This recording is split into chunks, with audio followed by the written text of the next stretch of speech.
Chers collègues, chers étudiants, je vous remercie beaucoup de votre présence virtuelle, bien entendu, à cette conférence un peu inhabituelle. Et je remercie particulièrement la doyenne et le décanat de la Faculté de sciences sociales et politiques de l'Université de Lausanne pour m'avoir attribué cette tâche prestigieuse et donc d'ouvrir le semestre académique avec cette conférence. Comme vous l'avez compris, je vais parler du rôle de la confiance dans l'action publique et notamment dans la conduite des politiques publiques. Donc, je pense que le point de départ, c'est la constatation que cette notion de confiance est omniprésente dans le discours politique, dans le débat public. Et pourtant, il s'agit d'un concept qui est assez glissant, qui est en fait parfois pas très clair, et qu'il vaut la peine donc de préciser, de problématiser et de mettre en relation avec d'autres notions, et notamment avec la relation de méfiance. Donc, du point de vue de l'analyse des politiques publiques, la confiance peut être vue comme un mécanisme de réduction de la complexité sociale. Dans ce sens, faire confiance signifie accepter un risque, accepter une vulnérabilité envers les autres, parce qu'on a des attentes positives par rapport au comportement d'autrui. Dans un langage un peu plus formel, là je cite la définition de Gambetta, la confiance est un niveau particulier de la probabilité subjective avec laquelle un acteur évalue qu'un autre acteur ou un autre groupe d'acteurs va effectuer une action spécifique, indépendamment ou avant de sa capacité à pouvoir la surveiller, et dans un contexte où cette première action affecte sa propre action. Fin de la citation.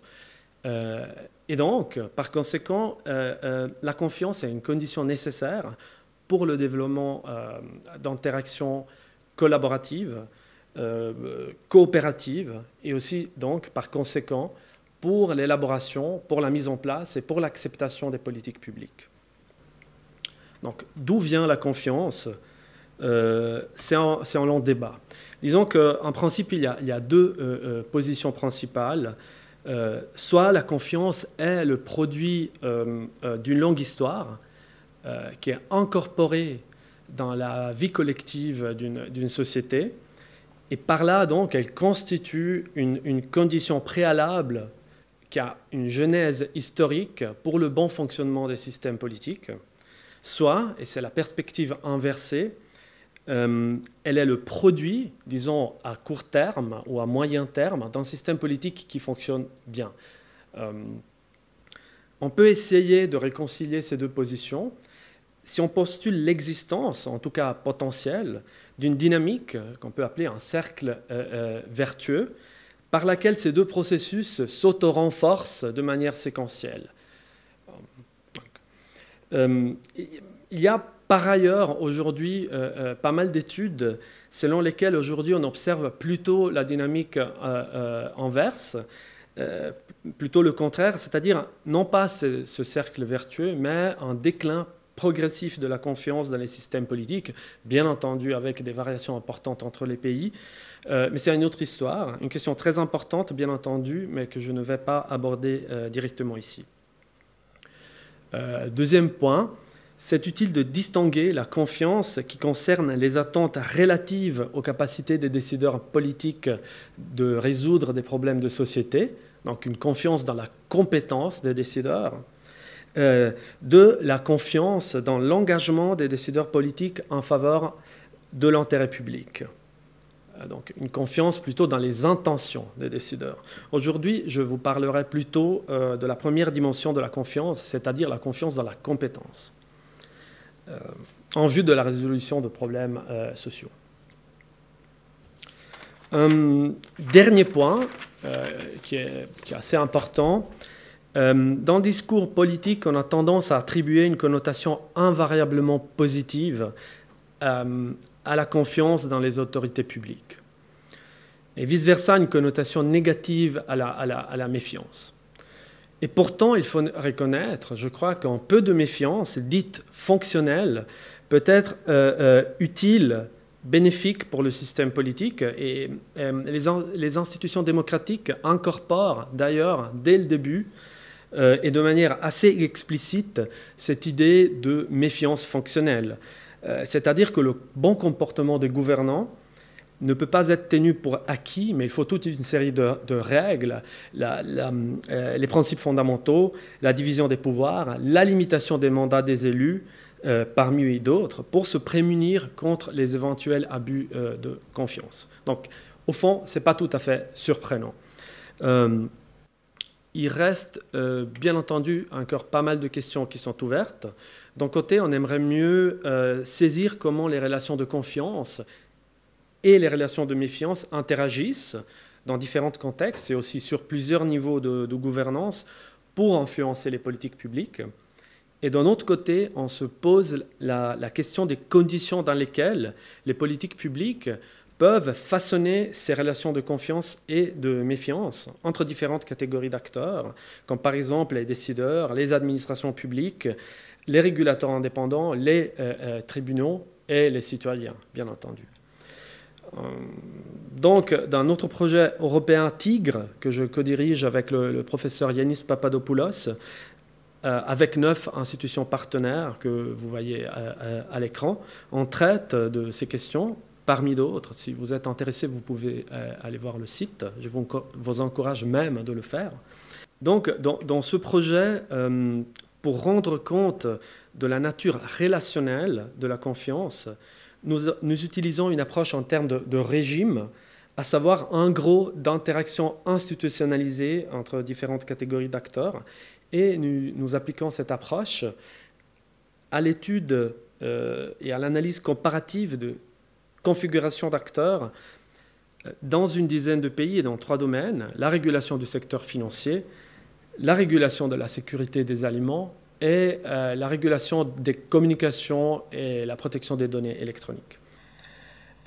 Donc, on se trouve maintenant dans cette phase du projet, celle que vous voyez encerclée en rouge, une assez grande enquête comparative. J'aurais bien voulu vous présenter les résultats de cette enquête internationale qui porte sur les déterminants de la confiance et de la méfiance dans ces régimes de régulation que je viens de mentionner. Mais, donc c'était prévu pour ce printemps et été, mais on a dû la reporter suite à la crise sanitaire à l'hiver, à l'automne-hiver. Donc j'espère qu'on va en reparler dans un autre contexte. Mais j'avais quand même envie de vous présenter quelque chose à ce propos. Donc je vais faire l'exercice peut-être un peu paradoxal de vous parler d'une recherche qui n'a pas encore été réalisée. Mais je vais essayer quand même de vous donner quelques exemples assez concrets. Et pour ce faire, je vais vous donner 2 courtes illustrations dans la forme d'études de cas, peut-être encore un peu impressionnistes, parce que les choses sont en train de se faire, mais je crois assez pertinentes, en lien précisément avec la gestion de la crise sanitaire actuelle suite à l'épidémie de Covid-19. Donc, comme j'ai dit, 2 illustrations. Dans la première, je vais vous présenter le cas des réponses politiques à la crise sanitaire, notamment en ce qui concerne le rôle des relations de confiance entre décideurs politiques, administration publique et citoyens. Donc, à cet égard, les cas de la Suède et de la Suisse sont particulièrement intéressants car les stratégies des gouvernements de ces pays pour contenir la propagation de la maladie dans une première phase reposaient initialement sur des mesures non contraignantes, dites souples, fondées assez explicitement sur la confiance, c'est-à-dire des mesures d'information et d'incitation. Donc, cette approche a été défendue publiquement par les responsables politiques de ces pays, comme vous pouvez le voir en lisant, par exemple, ces extraits que j'ai mis sur les transparents parmi beaucoup d'autres. Je vous laisse peut-être un instant pour les lire.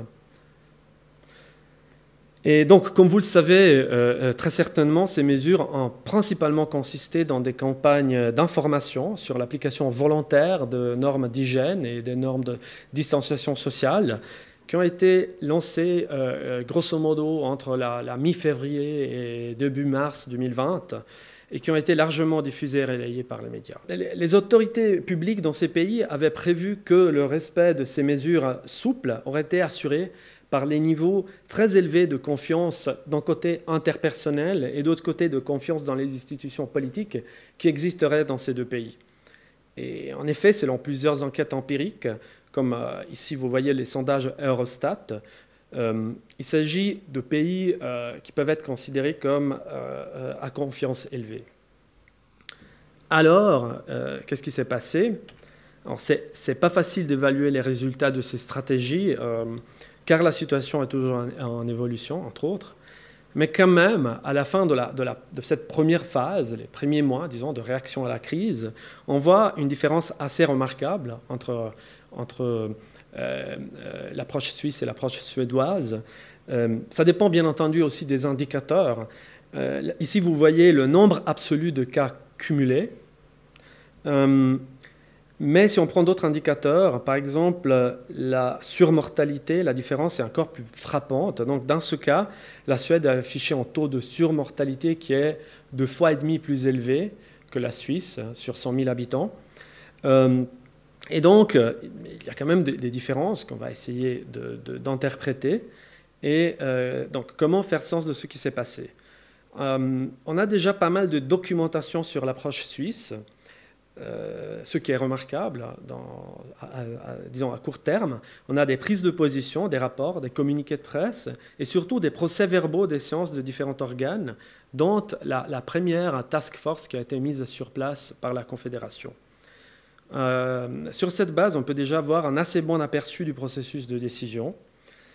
Et on observe une adaptation progressive en Suisse, alors que l'approche suédoise change peu. Et plus précisément, je vais entrer un tout petit peu plus dans les détails, on voit comment le recours aux mesures d'information et d'incitation a évolué en Suisse vers le développement et la mise en place de règles plus strictes. Par exemple, les interdictions de rassemblement assorties d'amendes, voire de sanctions pénales. C'est-à-dire qu'après une première période où les autorités ont apparemment sous-estimé la gravité de la crise, ces mêmes autorités politiques ont actualisé, mis à jour leurs convictions intérieures et ont progressivement révisé leur approche en fonction de nouvelles informations pertinentes, d'une manière qu'on peut qualifier d'expérimentaliste. Et bon, donc les documents montrent que cette évolution a été, disons, facilitée, voire impulsée très clairement par les alertes incendies, entre guillemets, c'est-à-dire par des prises de position publiques déclenchées par des épidémiologistes et d'autres spécialistes médicaux suisses, ainsi que par les informations provenant de l'étranger et des premiers cantons où des cas de Covid ont été découverts. Donc on voit à un moment qu'il y a un changement assez rapide d'approche. En plus des mesures plus strictes, on a observé une centralisation des compétences de pilotage politique qui a été aussi assez rapide sur la base d'un instrument qui s'est révélé très important, c'est-à-dire la nouvelle loi fédérale sur les épidémies. Entre parenthèses, il faut savoir que la Suisse, contrairement à pas mal d'autres pays, avait donc déjà une base légale qui permettait de réagir. Donc, sur la base de la loi sur les épidémies, la marge de manœuvre des cantons a été provisoirement supprimée, en partie, et des dispositifs de coordination multiniveau ont été créés, notamment des task forces interdépartementales et des commissions d'experts avec différentes parties prenantes. Donc, au final, on peut dire que le gouvernement suisse a mis en place un interventionnisme modéré, incrémental, qui a été considéré par plusieurs observateurs, donc des politologues, mais aussi des experts médicaux, comme, je cite, cohérent et finalement assez efficace, en tout cas dans cette première phase, dans les premiers mois de la crise. Alors, qu'est-ce qu'on peut en déduire? La confiance se confirme importante pour l'action publique, notamment pour simplifier la mise en œuvre et assurer la conformité avec les règles. Mais elle est apparemment insuffisante en soi pour gérer une telle crise. Donc, Par exemple, en Suisse, le taux d'utilisation des masques dans les transports publics était très faible lorsqu'il y avait seulement une recommandation, une norme souple. Mais dès qu'elles sont devenues obligatoires, le respect pour cette obligation a été très élevé. C'est ce qu'on appelle la normativité de la loi. Et d'autre part, on voit bien le côté obscur de la confiance. Je n'ai pas voulu trop développer le cas suédois, mais en Suède, on a constaté une attitude déférente, une confiance aveugle des décideurs politiques envers des experts qui ont un monopole institutionnalisé de l'expertise. Des experts qui, à leur tour, étaient trop confiants dans leurs premières opinions sur la pandémie, qui se sont avérées en effet erronées. Par exemple, dans leur opinion sur le rôle des porteurs asymptomatiques dans la propagation de la maladie. Je vais peut-être y revenir à la fin. Non, je vous donne rapidement la deuxième illustration qui concerne la question de la protection des données en lien avec l'application de traçage de contacts Suisse Covid. Donc, cette application a été évaluée par des spécialistes suisses et internationaux qui l'ont considérée comme plutôt sûre et fiable. Par exemple, selon le MIT Technological Review, elle reçoit la note maximale de 5, car elle remplit tous les critères de qualité, elle est volontaire, l'utilisation des données est limitée à la santé publique, les données sont détruites au bout d'un certain temps, la collecte des données est réduite au minimum, c'est-à-dire que l'application ne collecte que les données ou que les informations nécessaires pour faire ce qu'elle doit faire. Et le fonctionnement est plutôt transparent. En d'autres termes, sa conception est relativement claire et accessible au public. Et pourtant, comme vous le savez, je crois, cette application jouit d'une assez faible confiance, qui en plus a tendance à diminuer, à décroître un peu dans le temps. Vous avez justement un graphique basé sur les données d'un sondage assez récent, et vous observez cette dynamique. Dans les mois d'avril, mai et juin, la confiance dans cette application a diminué. Surtout, si on regarde le nombre d'applications actives, on voit que c'est très inférieur à l'objectif visé de 60%. On est peut-être autour de 20%. Alors, comment pouvons-nous interpréter le fait qu'une application considérée comme globalement sûre et fiable, développée dans un pays considéré comme à confiance élevée, suscite autant de scepticisme? Pour l'instant, on peut émettre des hypothèses de travail. Donc, d'un côté, on sait que la complexité technique perçue des dispositifs technologique peut réduire la confiance du public. Je vous montre un exemple rapidement. Seit letzter Woche gibt es auch die neue Corona-Warn-App schon runtergeladen. Nein, ich komme nicht raus mit dem Zeug, mache ich auch nicht. Gut, und dann... Donc vous voyez, même le conseiller fédéral, Ueli Maurer, a dit qu'il ne comprend pas ce truc. Il y a aussi des indications d'une certaine incohérence dans le message qui est communiqué par les autorités, lié à une différence de point de vue, voire même à des conflits politiques sous-jacents entre les acteurs impliqués. Par exemple, l'intérêt primordial des autorités sanitaires en charge de juguler l'épidémie, c'est de maximiser l'échange d'informations, alors que le régulateur indépendant, dans ce cas le préposé à la protection des données, doit assurer la protection de la sphère privée. Deux objectifs qui peuvent être en partie incompatibles, ou en tout cas difficiles à maximiser en même temps. D'un côté, l'échange d'informations efficaces, d'autre côté, la protection de la sphère privée. Bon, sans parler du rôle des réseaux sociaux et des mobilisations politiques contre cette application, je ne vais justement pas en parler maintenant. Donc, ce pluralisme de perspectives est bien entendu aussi positif, dans le sens que c'est le signe d'une démocratie vivante, d'un débat public, mais en même temps, il peut aussi engendrer une cacophonie et contribuer à ce qu'on appelle une crise épistémique qui nuit à la confiance du public. Donc voici à ce propos une très courte prise de parole de Virginie Masseret, chef de la section de l'Office fédéral de la santé publique en charge du contrôle des infections. Dès que des opinions divergent ou qu'il y a des contradictions, ça peut réduire un petit peu la confiance. Voilà, quelles sont les implications tout à fait provisoires pour l'instant de ces constats? D'abord, on a vu que même dans des cas idéaux, la confiance peut se détériorer assez rapidement, probablement surtout quand l'enjeu est complexe et en même temps la communication est un peu cacophonique. Le deuxième point est une question ouverte. Dans un système démocratique, est-il possible, voire souhaitable, de préserver ou même de renforcer la confiance dans les autorités publiques tout en encourageant la méfiance fonctionnelle sans réduire le pluralisme des points de vue?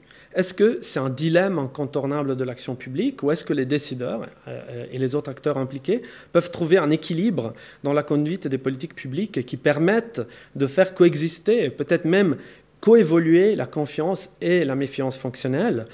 Donc on va essayer de donner des réponses systématiques à ces questions et d'autres encore dans notre projet TIGRE que je viens de mentionner. Pour l'instant, j'espère de vous avoir convaincu de l'intérêt pour l'analyse des politiques publiques d'une conceptualisation fine et nuancée de la notion de confiance qui incorpore le concept de méfiance et de l'importance d'une approche empirique focalisée sur les configurations d'acteurs qui développent et qui entretiennent des relations de confiance ou de méfiance. Pour conclure, j'aimerais vous remercier pour votre confiance, mais aussi vous dire, aussi vous encourager à vous méfier un tout petit peu de ce que je viens de dire. Merci beaucoup.